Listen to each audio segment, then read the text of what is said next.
এ এ যা এখান থেকে, মারবো। আরে পাগল, আমি তোর কি করলাম? যা এখান থেকে যা। আরে ওই এদিকে আই। কি সমস্যা? জঙ্গল দিয়ে পালাচ্ছিস কেন? তুই কি চুরি করেছিস? আরে না না স্যার, আমি চুরি করিনি। ওই পাগল বাচ্চা আমাকে তাড়াচ্ছে। কি পাগল বাচ্চা তোকে মারছে? চল বাইকে ওঠ, দেখি কোন পাগল বাচ্চা। হুম মারবো। আরে ওইখানে দাঁড়া। কি সমস্যা? তুই সবাইকে মারছিস কেন? ভাই দেখ, বাবা রোডের পাশের জমি সব বড় ভাইকে দিয়ে দিয়েছে, আর আমাকে শুধুমাত্র এই একটা নষ্ট ক্ষেত দিয়েছে।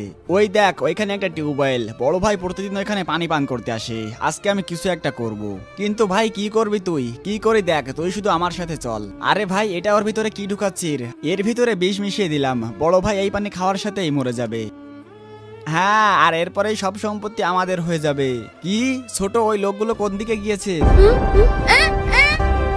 আচ্ছা ঠিক আছে, না বুঝে কারো উপকারকে ক্ষতি মনে করবেন না। ভিডিওটি ভালো লাগলে অবশ্যই একটি লাইক সাবস্ক্রাইব করবেন।